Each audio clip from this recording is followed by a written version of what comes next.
Okay, so welcome. Oh my goodness, what is today? July 17, session 8, our last session. Hi, and Liz is here. Hi, Liz. Hi. Hi. Yeah, so our last session, I always get a sense of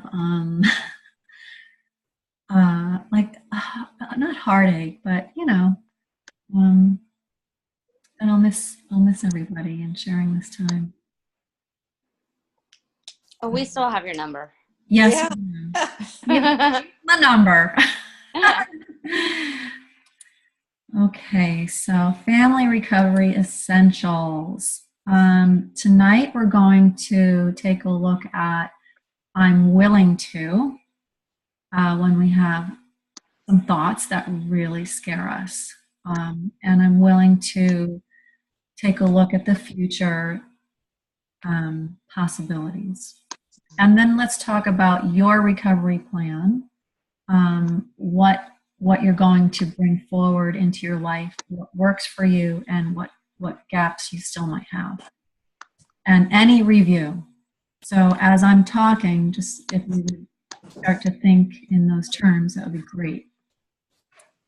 Okay, so we spent the last two sessions really going deep into specific communication methods, specifically the BALM conversation, and that is just stating the facts of what essentially I see, unless I hear a crashing. It's not. Oh, I heard you say this to me. It's more. I heard something crash. I heard the door shut and it was loud to my ears, that kind of thing. And always, always expressing love. Beginning with love, ending with love. Love is the intention, and to connect effectively with just stating the facts. And it's a method to come out of denial and just say, I'm just letting you know that I see and hear what's going on, so that there's no major surprises should we need to establish a boundary. And again, boundary is only about you. It's what you want and need. So again, those are also delivered with great love and calmness. And to really, really consider what the consequences are for you. And if you cannot live with those consequences, then please don't establish that as a boundary, because it will be extremely hard for you to follow through. So boundaries really are used sparingly. Because of that, sometimes it's just really hard to stick to them, but extremely important, so that our children, our loved ones, really start to trust our calm, trust our skills, and trust that we mean what we say. The other techniques in communication were the nonviolent communication for people who are pretty open to communicating. It's not about denial. There's some invitation to it. Are you willing to work with me on that? Are you willing to do this specific thing for me? So that's again stating the facts of what you see and hear, and then how you feel, and asking for what you want. And then we have the great ones, the open-ended questions. That's what and how. That works so well with everybody. Affirming people's strengths and efforts. Summarizing, so is this what you're saying? And listening for understanding. And what really precipitates all of that is having our own peace practice, getting out of our own way, so that we're calm, we're not in fear mode, and we practice this, even if we have to read it off the page. It's getting our words carefully scripted out, so that when we deliver it, it's skilled, it's calm, it's loving. It doesn't mean there won't be some backlash, that they won't yell. People don't like to, have boundaries established, or people don't like to hear what's going on. Doesn't mean they immediately get out of denial, but you are calm, and then it's like, okay, honey, we'll talk when we're both calm. So it's not engaging in conflict. Okay, any questions on that? How is it did you guys get to practice it at all? I tried. Yeah. With Jeremy? I do. I try not to engage when he starts Oh, yeah. Uh-huh. throwing accusations at me instead of defending myself. I just, when he starts, throwing the F word around, then I just told him I love you. I've got to go. Oh, great. Yeah. I love that. It's not, I have to go and do this and this. It's like, just have to go. Yep. I just said I love you. Got to go. Mm-hmm. Yeah.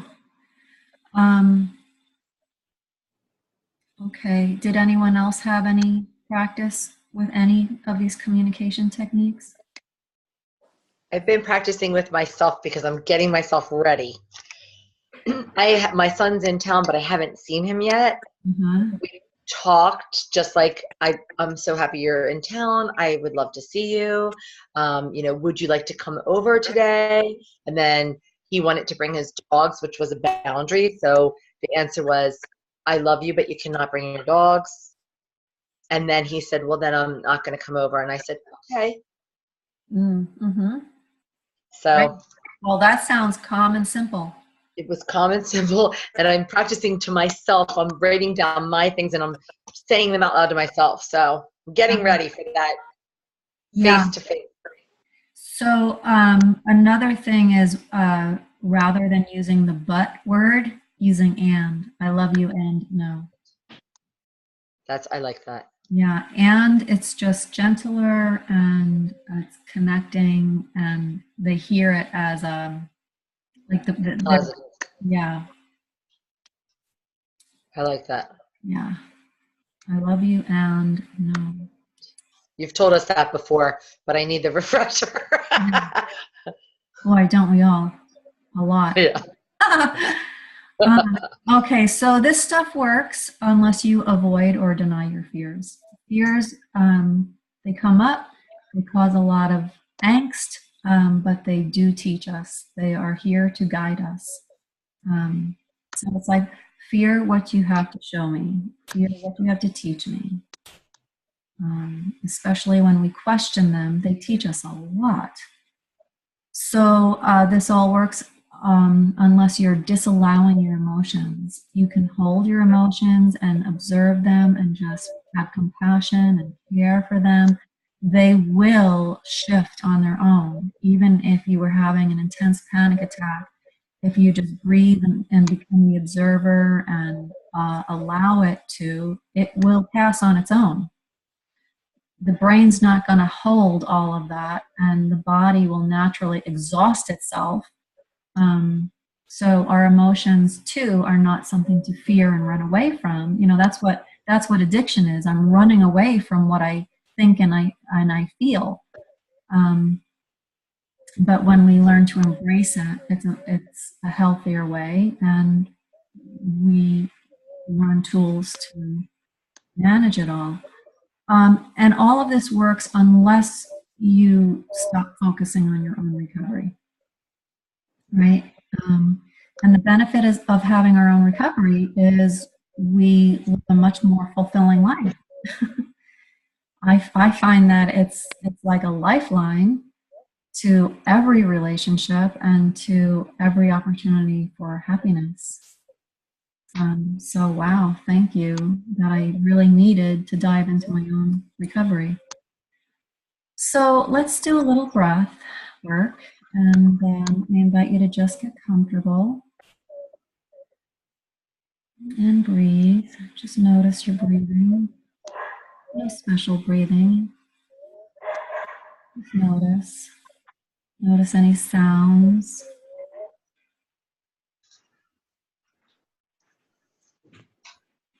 Notice where you sit. Where does your body rest where you are, and just allow everything to be. And bring some attention to the way your breath feels, inhaling and exhaling. And I'm just going to count down from 10 to 1. 10. Just breathing. Notice how gravity just sits your body or lays your body down just where it is. And as you breathe, welcome some relaxation in your body. 9, 8, 7. Just breathing and noticing. Maybe your shoulders are relaxing. Your torso is getting comfortable where it is. 6, 5, 4. Sinking deeper into relaxation, into present moment, to just being. Everything coming and going, just being. Just breathing, being, breathe. 3, 2, 1.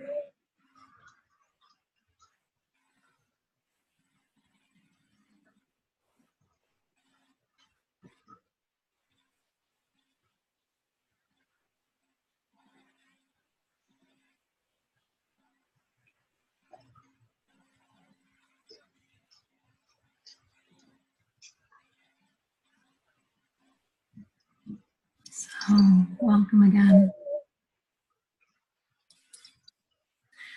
Okay, so in this session, we'll be identifying some fears. The fears are the things that take us away from living our life and really being available in relationships.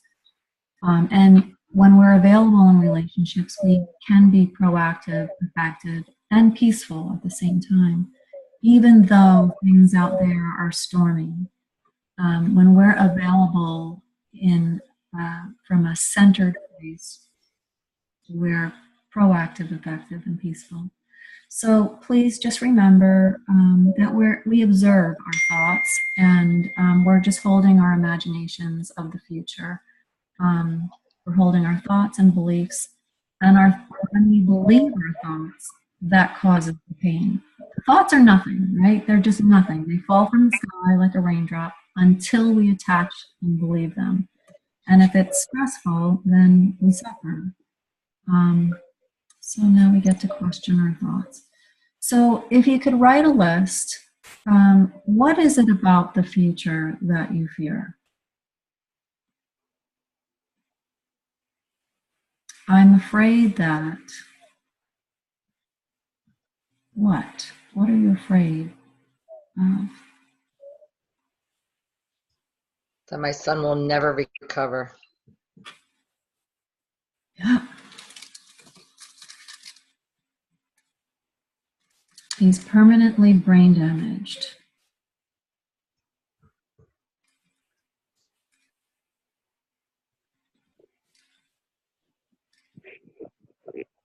This will never end.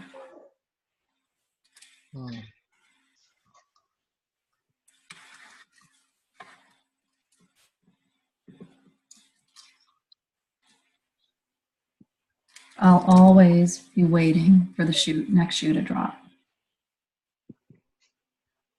Yep.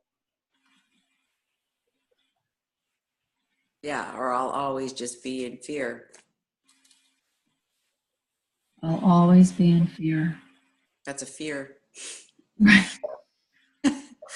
Always be Fear of fear. Exactly. There's probably some name for that, right? Shit, what? How do I keep? Life will never be normal again. Mm, Yeah. it's a good one.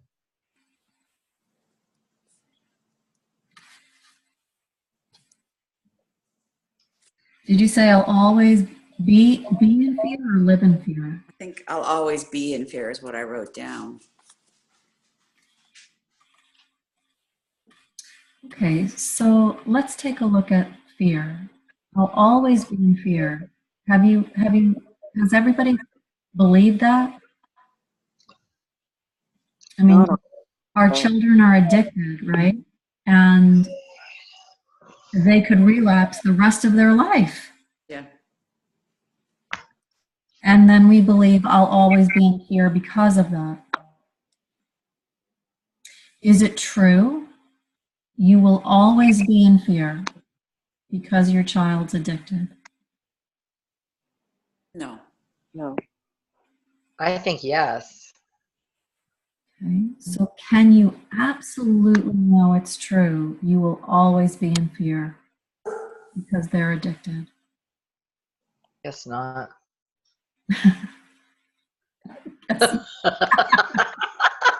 That is so convincing. Oh. Okay, but how do you react when you believe this thought? I will always be in fear. They're addicted. How do you react when you believe that? It sucks. What? What'd It you say? sucks. It just, yeah, you just carry it around. It's like your outfit, or it's just who you are. Wow. And you don't Yeah. live your life. Right. I think You don't interact. yeah, it holds you back. It holds you back.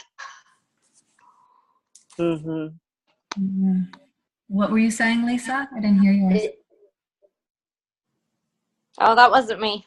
Oh, It was quite Sorry. me. I was thinking like I get an image. it holds you back. My son is 26, and I get an image of him at 40 being extremely unhappy and looking old in the streets. Oh, so do I. Yeah. And I see me like pulling back, like isolating, and just feeling so hopeless, like doomed. I just feel doomed. What's the payoff though for believing this thought? I'll always be in fear. None. There's got Burden for other people. It has to be some kind of protection, right? Well, for me, I'm like preemptively protecting myself. Like being scared is being safe, is being scared so I don't get scared. Yeah. I can Like find that. Like a preemptive. Yeah. I think we tell ourselves that, but I don't think that it would make it any less. I don't think we're any more prepared even when we try and be prepared. Right. No. That feels right too. Yeah. Like, I feel like our brain makes us believe if we just think this, then we won't be caught off guard. But I think that's just a falsehood to try and make ourselves feel better for feeling the way we do. Yeah, and it didn't work because when my good kid relapsed 2 months ago, while I was living in fear before that, I think just got way worse, probably because I was so amped up for Oh, weird, like waiting for the shoe to drop. yeah, right. It wasn't positive. Right. The body's already in fear mode. Yeah, it made it worse. You know, I can find another payoff. I'll always be in fear. It helps, if I believe that, it helps me relate Mm. to everyone else in fear. And then I don't have to be the one who's got it figured out. I'm like, I've got built-in community. That's interesting. Very.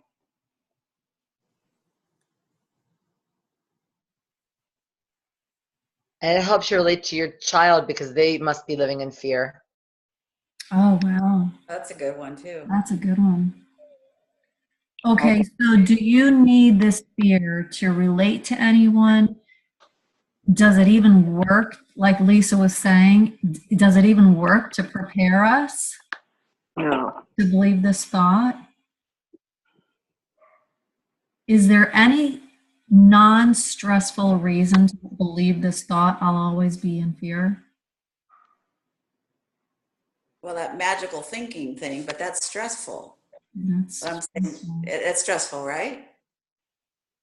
And so, how do we treat our kids? What identity do we give them when we believe the thought, I'll always be in fear because they're addicted? We enable them, save them, try to fix them.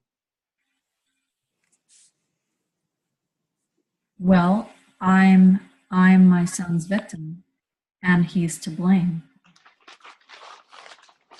Ow, that really hurts. Mm. Wow.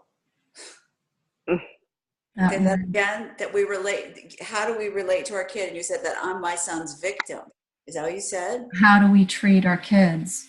How do we, yeah. How do you treat your son when you believe I'll always be in fear because he's addicted?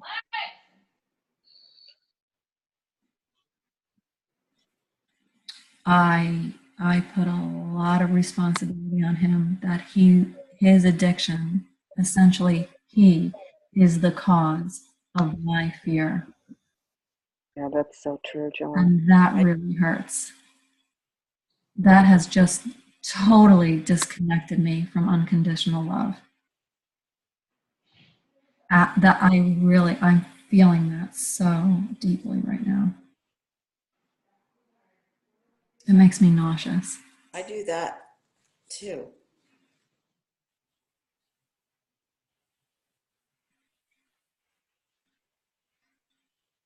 Okay, so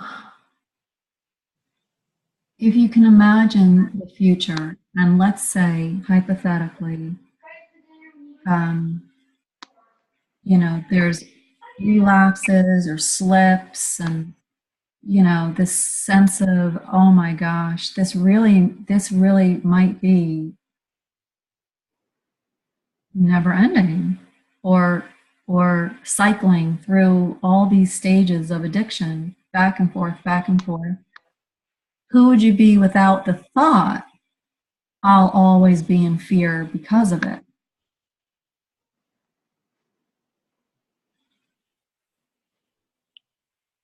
Whoa, my son is an addict. He's always going to be an addict. I just want to learn to live my life. I fear not having a life and growing old. I'm growing old. Okay, so without the fear that you have fear, without any fear, okay? Imagine no fear. You can't experience fear. And who would you be without this thought, I'll always be in fear? It would be beautiful, wonderful.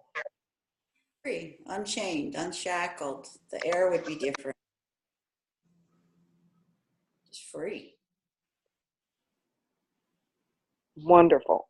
Well, I also notice I do have some good tools to take care of fear. I'm convinced of that. And I'd be much more willing and open to joy, to creating it. And there's no blame. My son is not involved in it. Yeah. Oh, that's tricky. I'm fully, he's autonomous. I'm fully connected to him and to me. And I can take care of my emotions. And what's clear is I notice that even when he was on the streets and I didn't know where he was, there were times I was not in fear because I was too distracted. I was at work, I was sleeping, or I was doing something that I just wasn't thinking of the fear. I wasn't. Or when I was meditating, I was not in full fear mode. I was not. When I was turning my thoughts around, I was not in fear mode.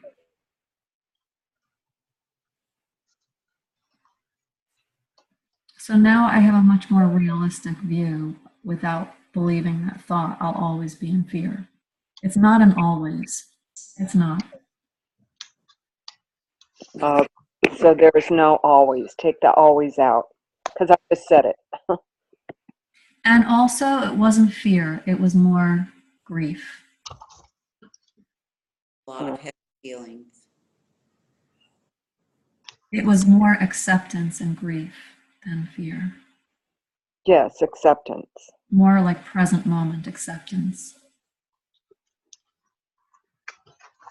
So let's turn it around. I'll always be in fear. I will never be in fear. How in the world could that be true?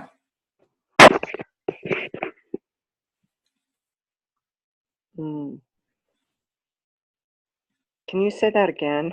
Yeah, how could it possibly be just as true? I'll never be in fear. Oh, I would really. Well, it's like two sides of the same coin, always and never. Because we can't say we'll always be in fear, because I learned it's a continuum. I mean, it's not a continuum. The moments change, like when you're meditating, and so then same thing. You can't say never either, because things change and stop and change and stop. So I think it's equally as not true.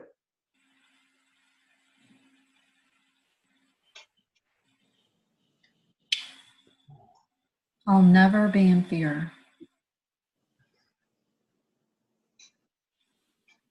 Oh, I have one. I will never be in fear when I'm in pure love. Oh, Oh, good. this is like a foreign language. When I have no conditions, I will be in love.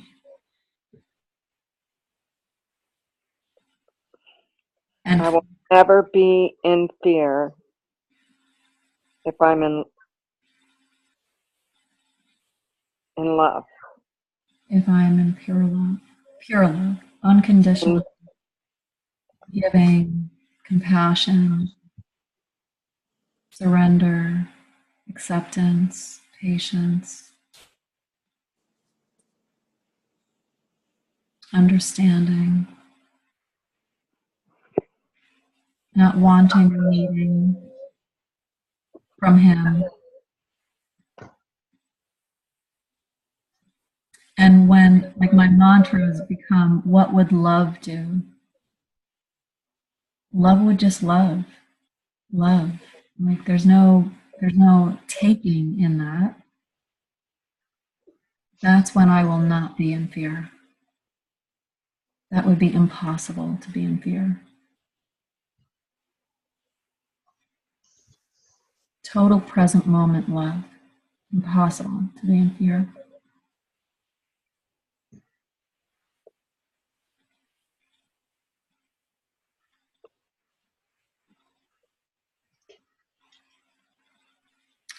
Any other examples? I will never be in fear.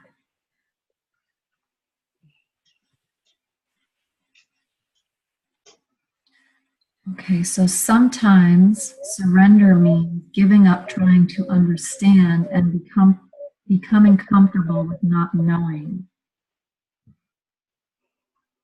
Just understanding it is not for me to understand and know.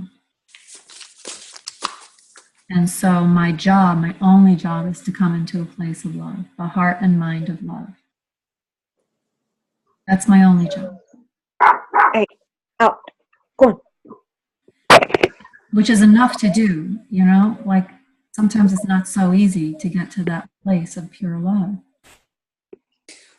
Can I ask a question? Yeah. Are we saying that the place of pure love is related to surrendering into not knowing? finding refuge in just not knowing, and there's love in there. I think love can be inspired in that place of not of surrendering to I don't know. And all I need to know is getting to present moment, into my heart, into no conditions, into understanding. Just acceptance. Yeah, into present, not the past, not the future. How do I love right now as is? Oh, that's As is. No change. No demands, nothing.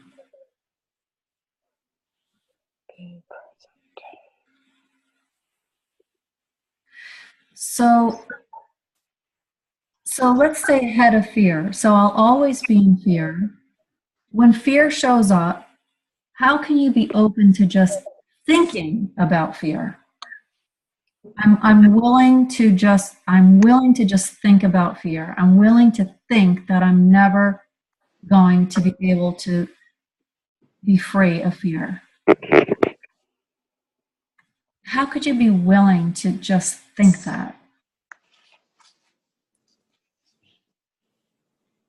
It's pretty negative, right?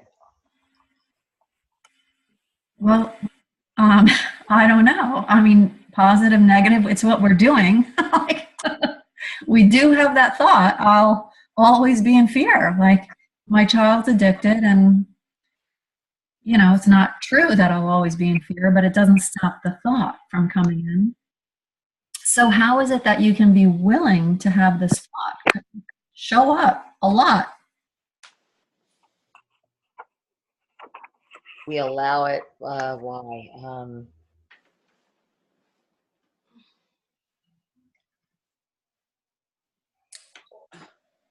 Could you just be willing for the thought to show up? Yes, that's good. Just let it pass. Yes, because it's going to change. That's what I'm trying to get. I mean, we can be willing for these scary things to come because we know they're thoughts and they're going to change or end or change. Or you can question them and understand them Or, okay. and turn them around. So how could you look forward to this thought just popping in from time to time? I'll always be in fear. This is not going to go away.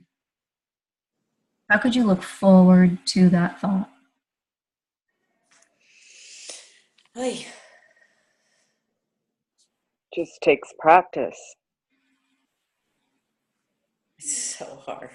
It is hard. Look forward to the thought that I'll always be. Why would it, what would it have to teach you? How would it guide you to look forward to this thought just popping in? I will always be in fear. Well, yeah, we have no.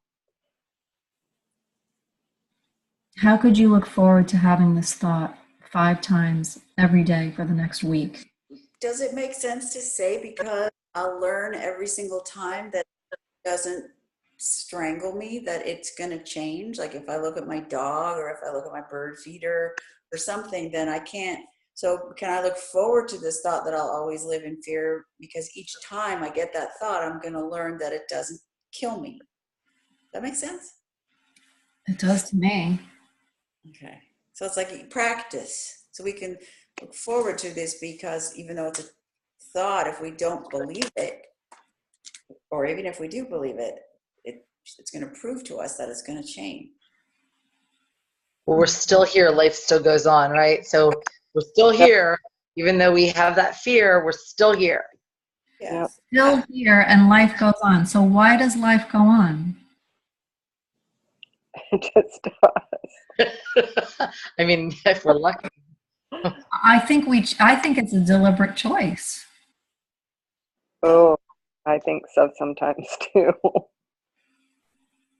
So I can look forward to this thought. I'll always be in fear because, hello, I really need to get it that I have to make a deliberate choice to practice and to remind myself and to change my environment, to do some gratitude, to distract myself, to move my body when I'm upset, or just to grieve,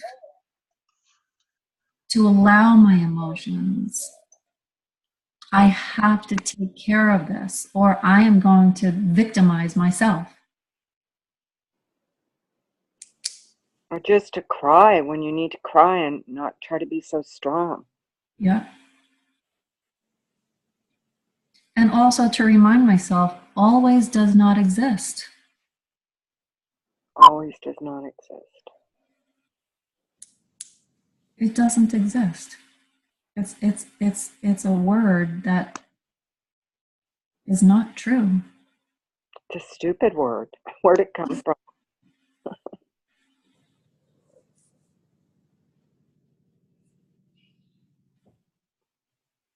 It's not a good word.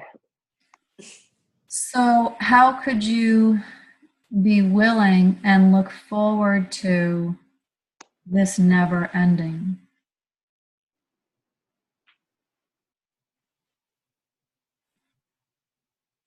This never ending, or the thought that this never ends? To this never ending. That's tough. That's a hard one. Yep. Very hard. This addiction will not end. How could you look forward to the concerns of addiction never ending? Oh, I can't. Well, reality is that the conditions of addiction may not end. They might not. That's my fear. Some conditions might not. Some. Some might. Some can. And some people, but if it's a possibility, and hypothetically, that the conditions of addiction may not end, how could you look forward to it not ending?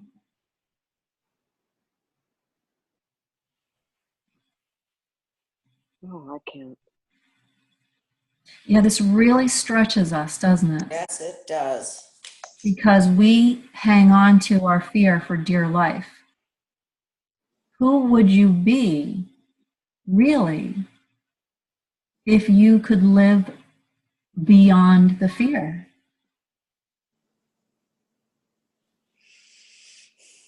Sometimes I think we don't know the answer to that question. Or I don't. I've lived in this fear for so long that I don't know. So if you don't know, what remains? Not, The fear not in the yet. What becomes clearer if you don't know? That you don't know.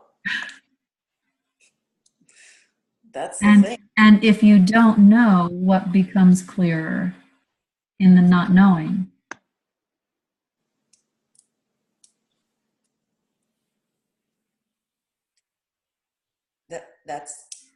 That's the reality. Truth, love, reality. Like, yeah. Is there possibility in not knowing? Yeah. Is there choice in not knowing? No. If you don't know, do you have any choice? No. Do you have choice to make different choices? Just allow the not knowing and choose what you are just more comfortable with? Well, I don't know that, so I'm just going to choose to go for a walk. Yeah. Just let the not knowing be your foundation, and then just make your life on that. Like, that's that we just don't know. That's really that's been my theme this last week. It's just that I just don't effing know. I just don't know. I love what you said, Barbara. I don't Not remember what knowing I is a said. foundation. Can you imagine, like, we think about foundation being a firm foundation, and not knowing can be a foundation. Yeah. Like, I was swimming and I felt that, like, I'm just in this unknown. And is it better than being scared all the time? Maybe. Yes. Or is it better than making up stories that he's going to be sober forever? Yes, because then I'm going to have another nervous breakdown when he relapses. So the unknowing almost could be a safe place, maybe in the swimming pool. But I'm just saying, Have you felt safe in your life on any given day? I'm sure, yeah, maybe. So Probably. how did you know you were going to live for another day? Yeah, that's the tricky part. That's this whole philosophical thing, right? We don't know, but we don't look at that though. Yeah, we don't know anything. No, we don't. We just expect it. I just expect I'm going to wake up and Yeah. We get on just start thinking we of get on an airplane and we expect that it won't fall from the sky. Joanne, I am getting on an airplane soon. Okay, and now we have a choice to remember how often have we flown and we're safe. Always. It's How amazing. many planes are flying in the air at any one time and everything's safe? Yeah, but I have to talk myself into those thoughts. And Safer than Okay, so driving. now in the not knowing, I use my tools. If fear shows up, I use my tools. Why are these tools even made? Because they're needed. Someone brilliant makes up these tools for people to use, and we just got voted in to use them. thank goodness. I can look forward to not knowing, and I can look forward to fear with gratitude that I've got some tools. Yeah. I'm going to stretch this one because one of mine was that he's permanently brain damaged. Yeah. How in the world could you be willing to even think that or have it actually be reality? I'd want to chime in that Garrett, my boy, is brain damaged because we did brain scans from his drug use. So that's a reality. I just want to put that in there because it's But so. the brain can heal. Huh? The brain can heal. Yeah. Sometimes. Yeah. Sometimes it can and sometimes it can't. Right. But I hang on to the fact that it can. Yes, It can. it can. They have to stop. They have to change their lives, so we can't depend our well-being of whether they have brain damage or not. Can't hinge on their choices of using or not. I mean, his will get better if he doesn't use drugs and if he practices a foreign language. That's what the doctor said, or takes up piano or something to rebuild the stuff. But I can't. So far, he hasn't. So let's go hypothetical. There's brain damage and it really does Scary. have a serious effect on their functioning. Yeah. How could you look forward to them being permanently brain damaged? Shit. Just accept it. Like, look forward. How could you look forward to him being permanently? Look forward to it. Because I could do a mean "I told you so." How's that? No, not okay. I think in some ways my son would be more gentle, and in some way I'd have him back. Oh, wow. I'd like have that little boy back, that the little boy who really needs care. So it would fulfill that place in me that just wants to coddle and care and cater to, and because he's brain damaged. Oh, that's just so sick to think we could be that way. I don't want it that way. Well, I don't want it. I prefer something else. But if it were to be, how, like, either I'm going to argue with it and be at war and be in fear and cry every day of my life, which sounds like death, or I don't argue with it and I accept it and I look forward to it because I'm going to show up for my son. Yeah, like a, Isn't that what I've always been saying? yeah. Yeah. Just another way to love him. Another way to love. I mean, Joanne, if our kids can stop using, and it sounds like with some of the moms they have, or if they seek treatment, any kind of treatment, to me, that's hopeful. Yes, yeah. It is. It really is. It really is. It's hopeful. And whether or not that happens, I still get a choice to show up as love, whether it happens or not, Yes.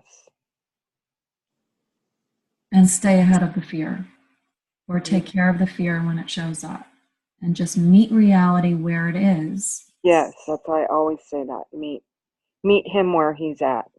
Yeah. Yeah.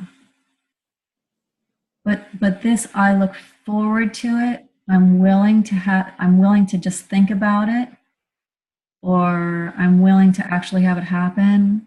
I look forward to it is a way to challenge the ego, challenge the mind, and get ahead of the fear and join with reality. And then, like, okay, if God is love and God is in everything, how in the world am I going to transpose this into love? How? How can I use this for purpose? I'm not saying it happens for a reason. I'm not a proponent of that. But if all things can have a purpose under heaven, how? If I'm willing to have this happen, how can I use it for purpose and not fear? If the purpose is love, how? Because me being fearful of things is just going to stop me from living in purpose, finding purpose, and being available. And someone's got to change the course of this, or fear wins. Fear to me is drugs.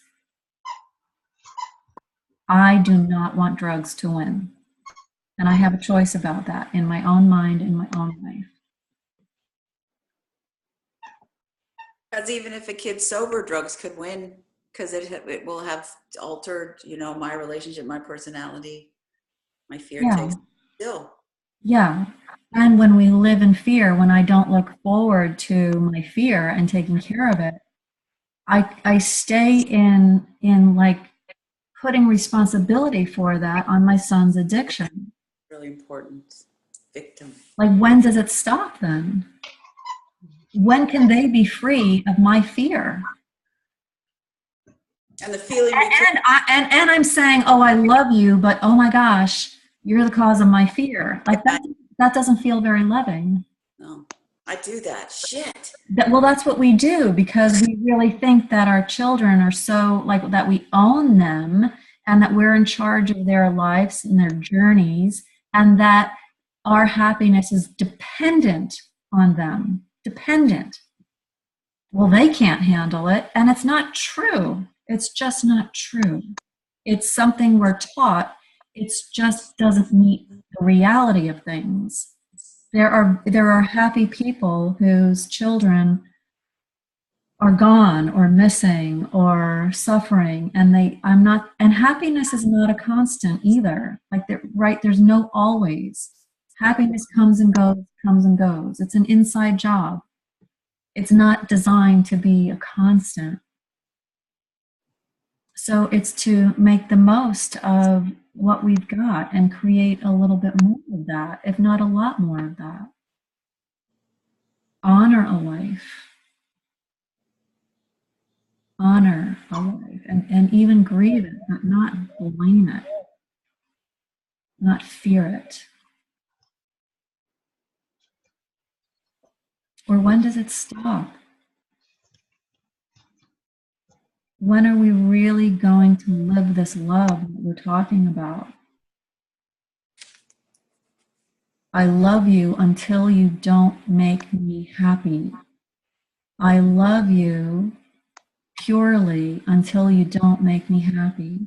I love you purely until you're the cause of my fear. And then I'm in fear.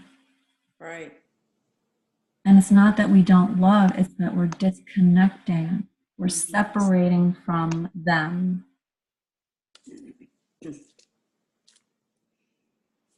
And it doesn't mean that we're not skilled, that we don't say no, we don't condone abuse. It means I love you. I'm gonna just do the next thing out of love. My motive is love.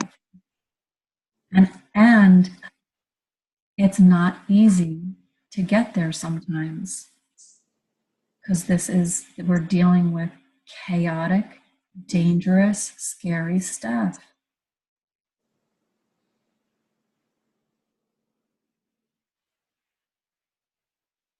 So we learn ways. These are all ways to take care of all of that. So, we can get superstitious and not want to think about our fear, but that really does not stop the thoughts from showing up. It's not going to stop them. So instead of arguing with this process, we take it to our own process of turning it around and doing what we can to understand it, to actually welcome it. That's I'm willing to, I look forward to. So if what I fear happens, I can be open to that because why?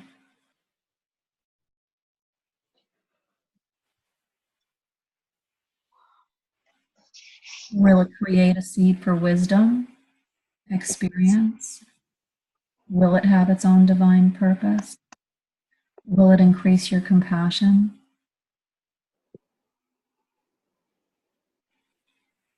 Will it remind you you've got to do some work?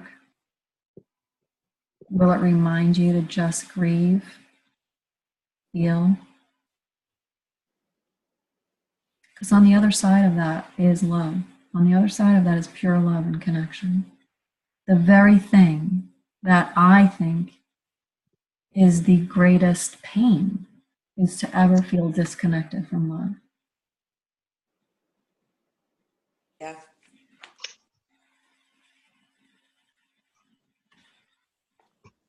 Because it's really the disconnect from the source of love.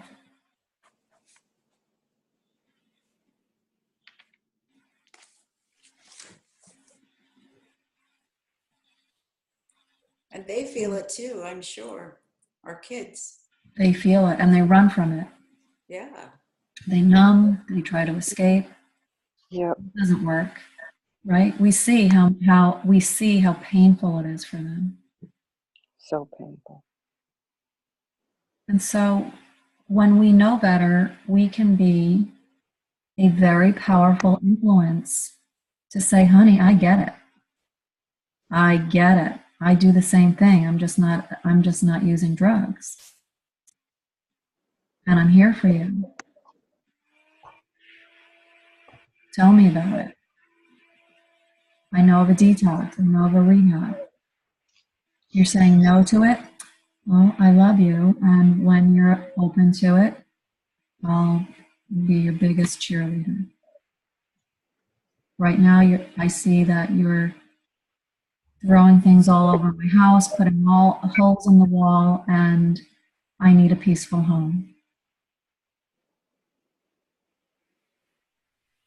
I'm going to help you find a shelter.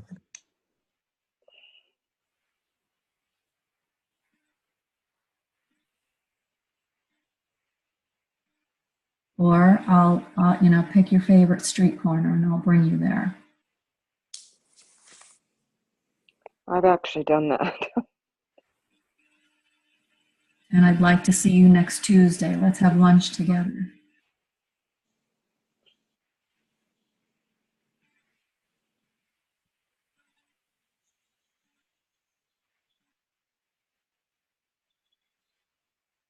It might not be easy. And of course, we'd prefer to have lunch with somebody who's sane and not using. But if that's not available to us, love is available to us. It's available. But it's really like, for me, it takes work. It takes work to get there. And practice, practice, practice, and imperfect. Very, very imperfect. So when you get insights, when you do this work, I encourage you to write your thoughts and your insights after inquiry. What realizations do you have? So that you start to go back and you reread, like, oh, right, I knew that then. That felt true. And it's like, oh, yeah, you know, I can find the truth of it again. I feel it. I found it then and I feel it now. So when you question your fears, they do lose their power. So, and also keep notes on your living turnarounds. What are the very applications of your insights? Those are your living turnarounds. How do I take this and apply it into real life? You might not need it all the time, but like, here's mine. I have reminders to breathe. What would love do? I hear you. I know your faith will comfort you and help you trust. Validate. And words: silence, gracious, patient, kind, listening, curious, open-ended questions. So these are my living turnarounds so that I remind myself what in the world I want to do when stress hits.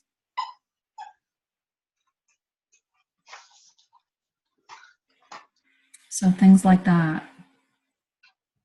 Do you have any tricks on how to remember to apply what we're learning to real life? Because today I had an opportunity, and up until this moment in this session did I think, wow, I could have done that completely differently.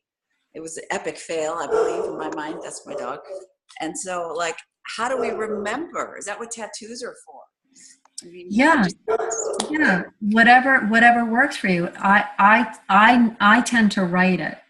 So I write out my inquiry, and then it's like I have this insight, and I say, what are the baby steps to actually live this? What does that look like, sound like, taste like? And then I write it. I put index cards on my phone. I carry something around. I practice it. I took a walk this morning and I wanted to remember the flooding to move my large body parts. So I was breathing and moving my large body parts because I was about to call my mom, which can be a little stressful sometimes. So it's like, and constantly, I write out my recovery plan. What goes into that? I write out, this is what it looks like. So I have a reference. So where it just becomes who we are, where it doesn't feel like it takes so much work, because Yeah. this is so much changing sometimes. If we've been living like this for a while, it just becomes who we are. So I've heard the saying, slow is still too fast. Slow is still too fast. Mm-hmm. I've heard if you're in a hurry, slow down. Or if you're, what is that? No, it was something a therapist told me, that slow was still too fast. Well, I guess that means stillness. Just Right. really still. Right. And yeah, it's just to just welcome the practice of it. For me, I need visuals. You could record something on your phone, get a recording app, and have that be a reminder, and listen to that, just reminders of what you need. Or work with an accountability partner. How are you using these tools? Practice with me first. Role model or role play.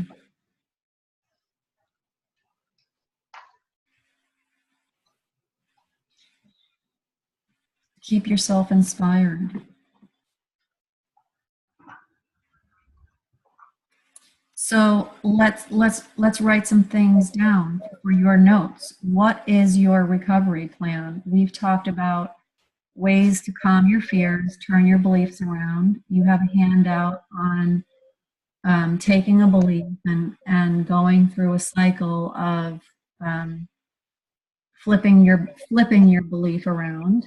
That was in the first class. And you have inquiry and all the worksheets that go with that. You have each other to just call and say, hey, I want to do some inquiry. On thework.com, there's a helpline for free. You have all the breathing techniques, peace practices, releasing control we talked about. That's 3 kinds of business, arguing with reality, and questioning your thoughts about what somebody should do. They should not do that. And why is that? Really finding specific and genuine examples of why should they not be doing what you want them to do. Practicing healthy helping, putting you first. It's the only way to help somebody is to put you first. Healthy helping is anything towards recovery and health with the motive of love. That's healthy helping. It's hard to go wrong if that's the motive.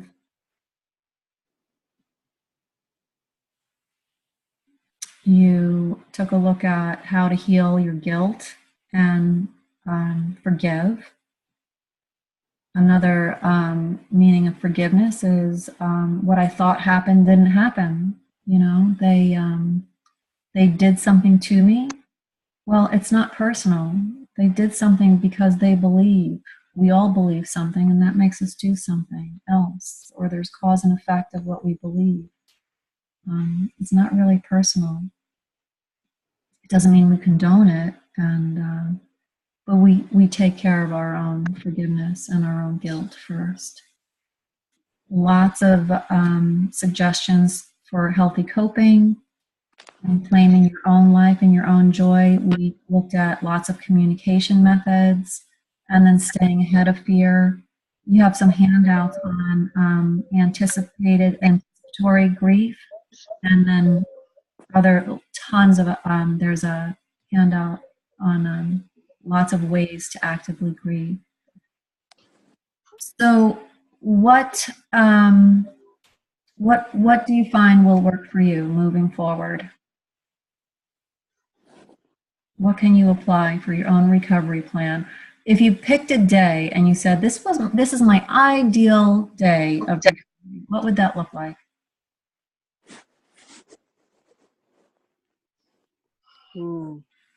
I'll start. I start with first gratitude, and I just like go until I'm exhausted with lots of gratitude. And I do include me in there, what I brought to a day. I include little things, big things, but I keep it pretty current. And then I do inquiry. And we're talking an ideal day. I would do some exercise. I'd get out in nature. I'd connect with friends. I'd show some love. I would eat healthy. I would drink enough fluids. I would learn something.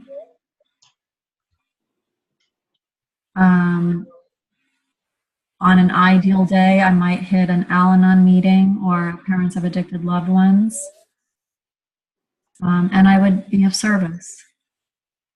Mm.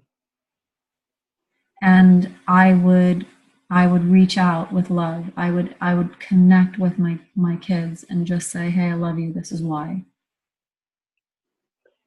Joanne, I have a question. So you're in service always because of what you do.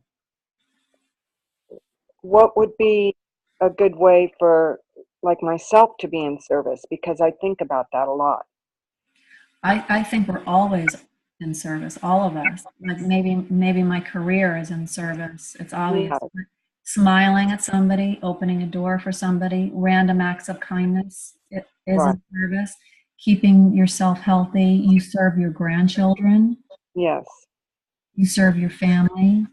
Mm-hmm. And I mean, if you really wanted to bump it up, and like if you really take a look and get still, your being is in service to other people.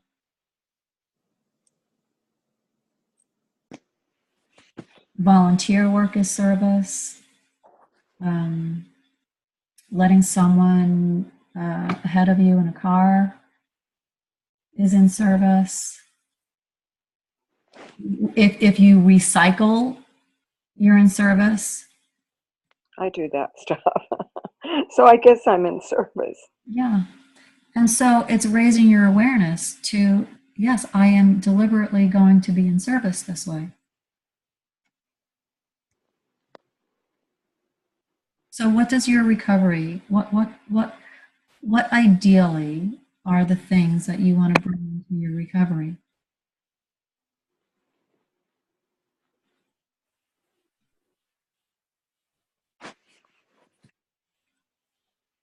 Well, I'm working on my recovery. So for me, it's praying when I wake up, just noticing the birds, playing with my puppies, maybe FaceTiming with my 5-year-old granddaughter, calling a friend,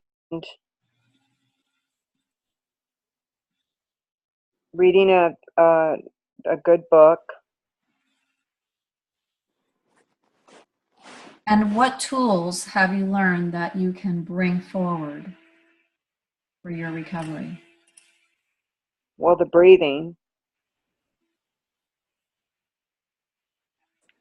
eating, trying to eat healthy.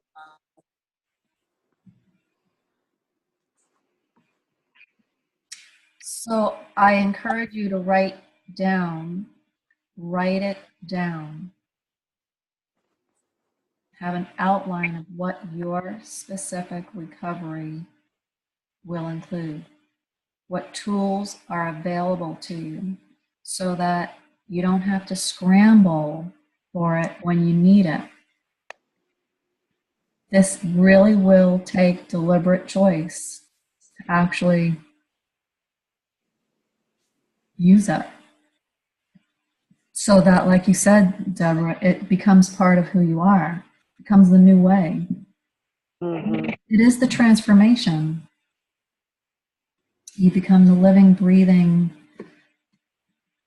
super recovery woman. Well, I don't know if we all do, but I have children just besides my son that need me. I have other people that need me. Yeah. Well, make no mistake, the world needs us. The world needs us to get out of our own way and Right. have a new way. This world needs our commitment.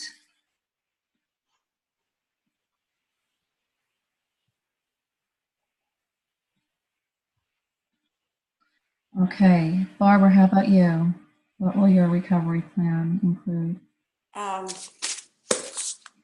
definitely. So the perfect day, let's say, I'd exercise, I'd be in nature, I'd be with my dogs, meditate,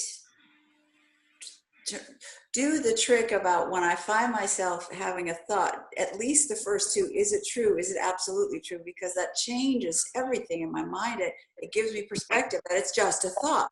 So if I could get that to be part of my daily routine with all these crazy things I think about, that would be wonderful. So every day I have to work on myself and connect. Every day, at least one time, I want to put this in practice with my son because he works over here. So I see him. And I had a thought when we were talking that someone in my Al-Anon, she changed the name of her son on her cell phone to be something funny. You know, so like if I wrote like, be love, or when he calls me, at least it would remind me to, Barbara, get out of your head. You have work to do, or you've been practicing for this. You've been training for this, something.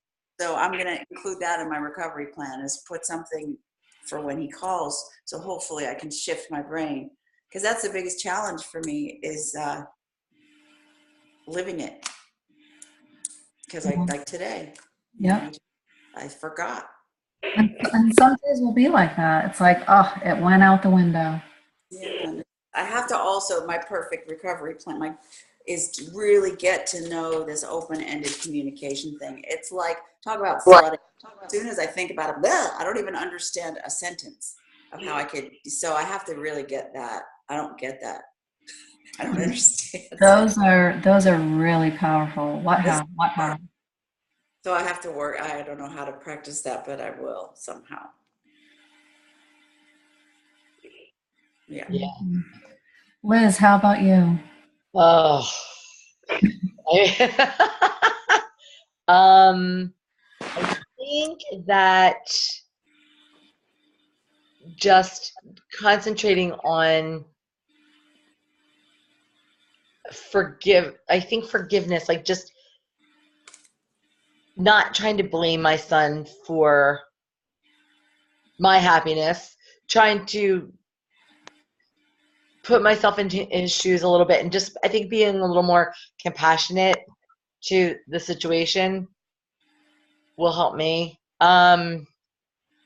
Practicing everything we've learned here, going to meetings, of course, exercise, connecting with friends, telling all of my children I love them,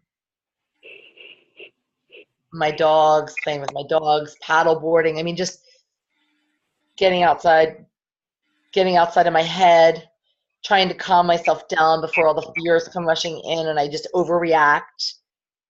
Yeah. That overreacting, boy.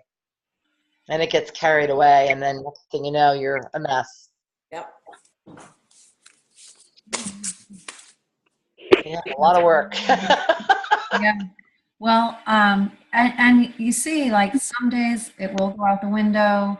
We will be inconsistent. We will be imperfect. But more days than not, when we're practicing this, it has a cumulative effect. Yeah. It has to, because that's how the body works. It's beyond us. The body responds, and to what we bring our mind to, especially this conscious breathing and stillness. The body reacts. Thank you. Lisa, how about you? What would you like to include in your recovery plan? I mean, I think the same thing that people just said. The stuff that we've worked on. I obviously want my child to see that there's a change, that it's not all confrontational, or that we can have open communication. And I think maybe just having more of a voice, and not the stigma of not wanting to talk about it. I want to see that change all over, because it makes me crazy. It makes me crazy, just the number of things that I read, and I don't share my story with anybody. So of course, we all have those friends on Facebook that post those really nice pictures that make you so happy about addicts. And then yesterday I got mad because I felt like was so rude for them to do that. But then at the same time, they don't know, they don't know my story. It's not like they do it to be hurtful to me. I think sometimes it's just ignorance is bliss. And so I would really like to see a change in my approach to that, and even the way that school's about to start, and I teach paramedics and firefighters full time, and I would like in my own recovery to be a voice, I think, to those people, because right now this is what 75% of our calls are. Wow. Wow, that's a high percentage. That's really I high. love what you're saying, and I hear that invitation and calling to be the voice that speaks through the stigma. We have It's just we really, have powerful stories to tell. when you have such a high call volume, it's so hard to have a positive attitude. Yeah. And this is what you do. Sometimes we see the same people 2 or 3 times a day. Wow. And even when you deal with it firsthand, it's hard to have that attitude. But I feel like if there's a blessing in anything that I've had to go through, it's that I've learned to have compassion for the patients and the family, and I really want to instill that into the next generation that's coming out. That's beautiful. Yeah, this is how we are going to be the change that we want to see in the world. So it begins with our inner world first. And then the outer begins to align with who we are, our new way of being. It really doesn't work any other way. It seems to, but not in the long run. So I invite you to really consider what of these tools, lots of tools have been shared, which ones work for you. Just use them. And notice, what effects have you been experiencing by practicing new skills? Have you noticed a difference? Oh, I have. Yeah, I've noticed a difference. You have? Has anyone not had any experience with a little transition? No, I feel like it's completely changing me. Are there any gaps that remain? Anything that, this is a big thing. If there's a void, you need that filled. What do you mean? I don't know. Like anything that you think you need that you don't have? No, My I thing think is, it's such a process for us to learn and for our children to learn. It's a total different response than anything they've ever gotten. Yeah. And Yeah. so I feel like the silence or the uncomfortableness that comes sometimes is because they don't know how to respond to something new either. Mm-hmm. Yeah. No, and even for my family, my daughter joined our group, your group. She goes on every day and looks at things.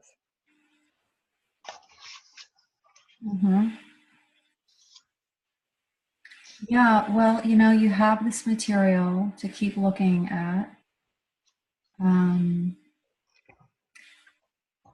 I am available to work, one-to-one or with you and family members if you feel like you need deeper work.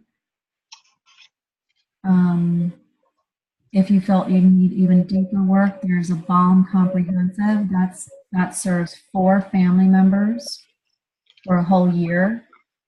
It includes 2 group support calls, a class, and like 400 plus recordings. So it's very, very supportive. Tons of educational. Some of what I share is with the Balm.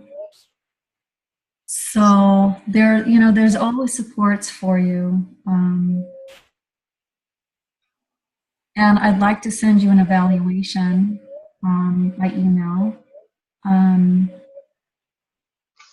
I welcome all your feedback. If you said that didn't work for me at all, I want to hear that. If you thought there's too much or the delivery didn't work for you, I'd love to hear that, because this helps me refine the course and make it what people need to hear and do. I take this so seriously because this is my way of responding to a drug epidemic, to just really share some things that I hope will bring people into more connection and skills and communicating, which means connecting with love. And it's been the foundation of how I choose to live and have relationships with my children. Even what you did today, Joanne, going on this afternoon, I just got something said, Joanne point. I mean, so many people need this. I want on other groups, I want to tell, but I don't know if we're supposed to do that, but I want to talk about it. I want people to know that, there's help. Yeah, there is help. And, we're all coming from a different place in our journey. So like we did the stages of change, and sometimes people are not at the stage to take action the way you all took action. You said, there's something out there, something's resonating with you, that this could help you. And so you took action, and not everybody's at the place to decide to take action. So I really congratulate you all for saying yes to yourself, because a yes to you is a yes to your child, and it's a yes to love, and it's a yes to transformation, and it's a yes to responding to this drug epidemic with a new way. And so one person turns into 2, turns into 3, turns into 3,000, turns into 3 million, hopefully. But it's got to start somewhere, and you said yes to that. So, oh my goodness, congratulations. And I just applaud and thank you for your commitment for 8 weeks. 8 sessions. It was even more than 8 weeks. 8 sessions of showing up and being open to learning new things, and to challenge old ways of thinking, and to adopt new perspectives. It is so exciting, and I also know how challenging it can be too. So amazing, like truly. Thank yourself, a deep bow of gratitude to yourselves, and I bow to you, because you did it.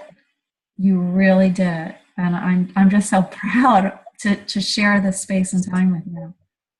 And so thank you, because your work is my work, and my work is your work, and so together, like, we rise, right? And thank you. It's such a wonderful compilation, what you're offering us. It's like not one way, it's like 3 different ways. And I've been in this for like 4 years, trying to find something that feels right. And this combination of things that you're offering, I feel like there's hope in that. It's not like in certain ways, like say, for example, for me with Al-Anon, when they just say change the locks, that doesn't work right now. I've done it, and I didn't survive well. I didn't survive well. It doesn't work for me either, Barbara. Yeah. So this love part, loving your child through his addiction. I mean, that's so powerful to think that there's this other way, There is another way. There really is. And it doesn't mean like, oh, I love you so much that I'm not going to say no. No. Right. It's using our wisdom and our experience, but to truly connect, like, I just can't imagine more pain than feeling like so disconnected. And it can never be true anyway. Like it will transcend addiction if we get out of fear and if we use some skills and connect. Like there's nothing wrong. It's not enabling to give someone love. No. It's like this is the new wave of thinking It Right. really is. and stuff. It really is, and there's far more programs starting. Professional interventions are being done now with love as the motive, Oh, that's really but they're very clear. They're very, they've got their parameters, and it's tough. It's not tough love. It's love, but the options are very limited to people. They say yes or they say no. It's like it's not a maybe. No, because tough love hasn't worked for me. I have to have boundaries. He wants, he needs them. Boundaries is the effective way of doing tough love.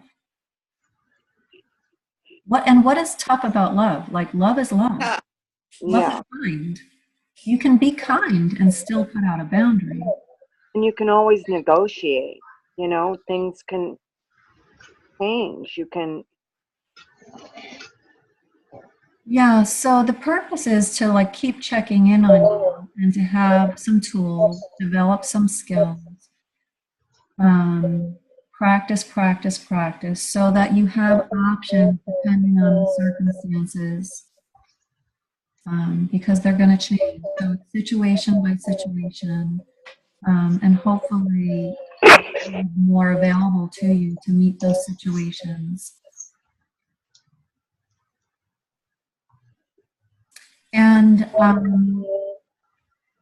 if you know of anyone who could benefit from this course, or just speaking with me, I'd love your referrals. That's how I grow myself and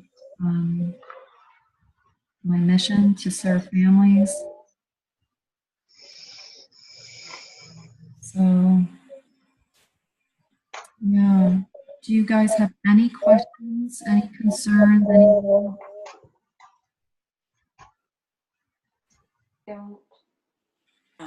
So I know some of you are signed up for the great interview tomorrow with Thursday. Thursday, right? Right. Thursday. Yeah, and Yeah. I'm excited for that. I love Bev. She's taught me, and she's just amazing. I mean, what a gift it's a gift. It really is. Yeah, it's like getting it from the horse's mouth. And she's been all around the block of addiction on every side of it. So that's really exciting. And then in August, we have Ryan Hampton. Barbara connected me with Ryan Hampton himself, a major advocate in legislation. And, What is going on in August? another interview with an amazing person who's trying to change legislation in local and federal government. A friend of Barbara's wrote a book, The American Facts. It's on my. Yeah. And then in September, we have another interview with founder and parents of addicted loved ones. Oh, So there's lots happening. Will you let us know about this when Oh, they're? for sure, yeah. Oh. So I do invite you to have another homework session this week where you just share your recovery ideas. This is what I commit to my own recovery. Really short and sweet, but have a witness to each other to say, I am committing to these things for my recovery. And these are the tools that I plan to use. Maybe even practice the bomb conversation or delivery of a boundary. Just support one another to move forward and actually integrate this stuff into your life. And in the Facebook group, Healing with Love, reach out, ask. Just say, hey, anyone want to do inquiry? Anyone want to talk recovery? Anyone want to practice a script with me? Oh, that's good, Joanne. That's a good Mhm. idea. Yeah. Let's keep this movement going. Mm-hmm. This is a movement. We're going to move. We're going to shift things. It's a movement. Yeah. We are in service Mm-hmm. to our loved ones in the world this way. Big, big purpose that you're part of.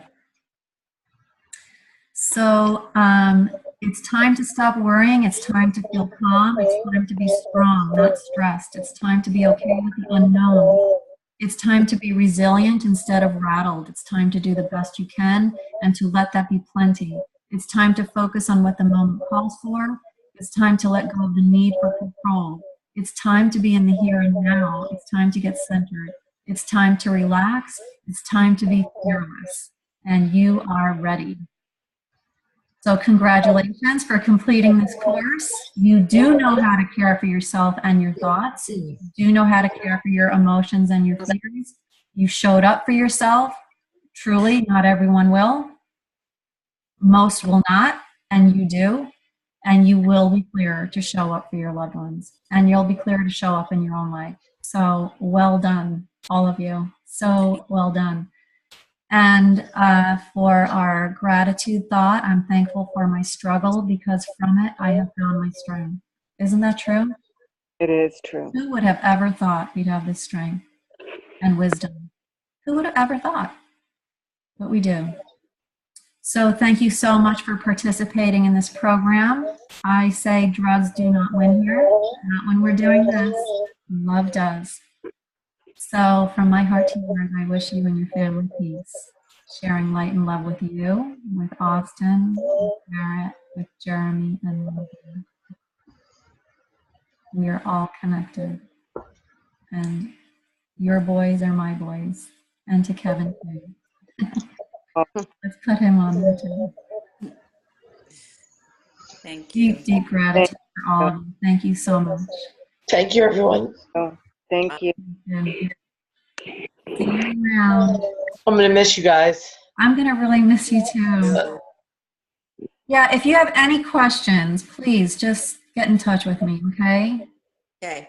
Just, We should all stay in touch. We Yeah. should. yeah, We all should. yeah.